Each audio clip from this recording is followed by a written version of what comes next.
7 minutes is all I can spare to play with you.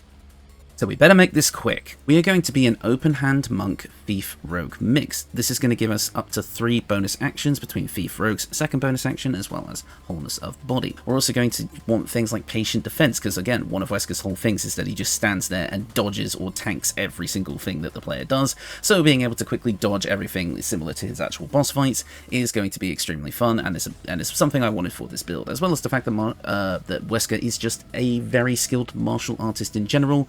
Training in multiple different styles and using the Uroboros virus within his body to augment his strength.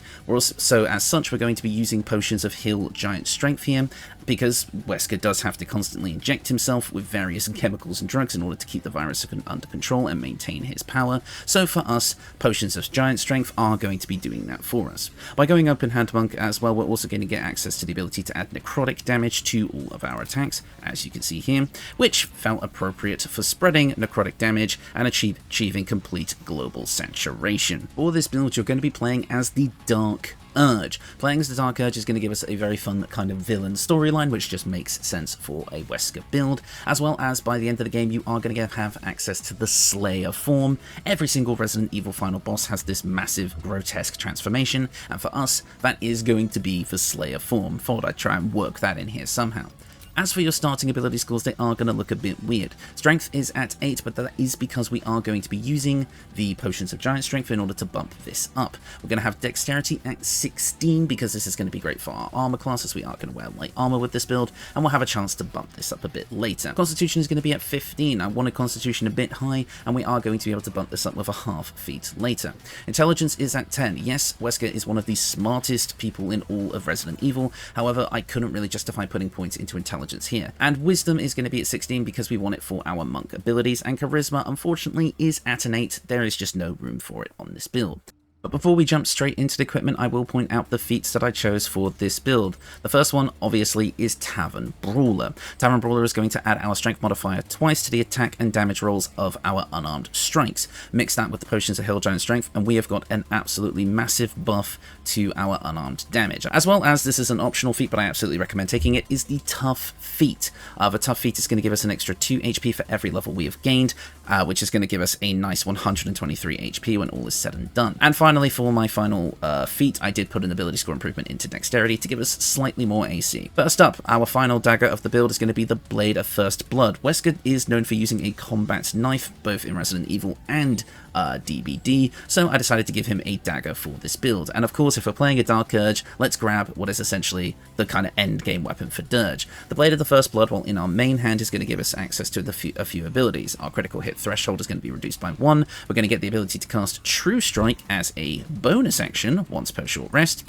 as well as making it so that any creature hit with this weapon will receive vulnerability to piercing damage with no way to resist it. Wesker is also known for using his extremely modified handgun, so I've gone with the Near Misser to kind of replicate this, because it comes with the unique ability to deal exclusively force damage as a base, which means it's going to be great for like objects and structures and such like that, and it gives us an extra type of damage that we can use. Next up, for the armor, we're going to go with the Helmet of Grit, again leaning into this boss battle idea. Once we hit less than 50% HP, we're going to be going into phase 2, giving us an additional bonus action, meaning that we can have, at least for a limited time, a maximum of 4 bonus actions. Next up, for our armor, the Padded Armor plus 2. We take 2 less bludgeoning damage. This is here purely for fashion. Pick something else if you want. Next up, for our gloves, we've got the Hell Dust Gloves. These are just here to add fire damage to our weapon attacks and necrotic damage to our unarmed strikes. Again, more Uroboros. The rest of it we don't really care about, we just want that extra damage, and the ability to possibly inflict bleeding, which works for the Dark Urge. And finally, for the boots, we have the Line Breaker Boots.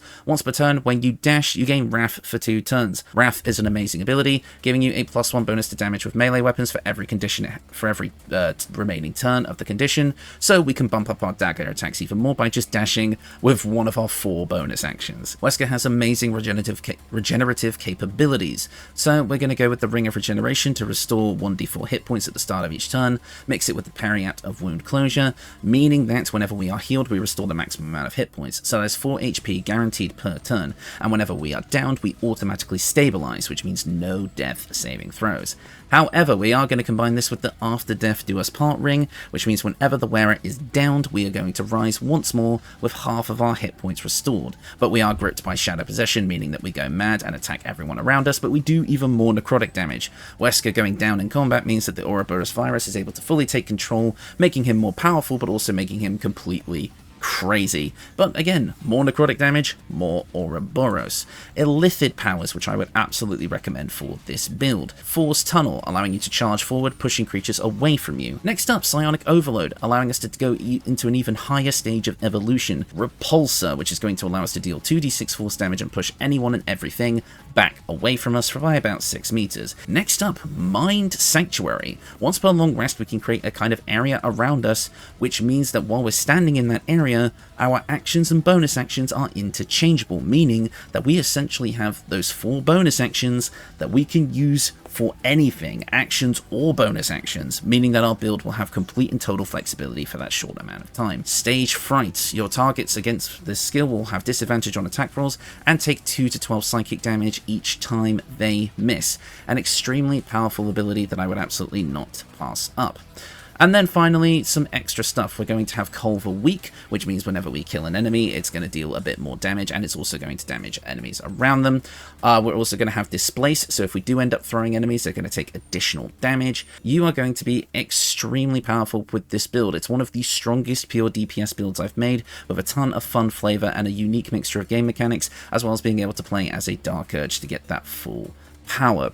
Anyways, I have no idea if I've gone over 7 minutes or not, and unfortunately that is all the time I have, so I'm going to leave this with you. Thanks for watching this short little video. This is not my official return. I will be returning after patch 7 drops, but I figured I'd drop something short for you because I kind of had like this urge, let's say, to make this video because it seemed like a fun thing, and to the one person who requested it, thank you so much.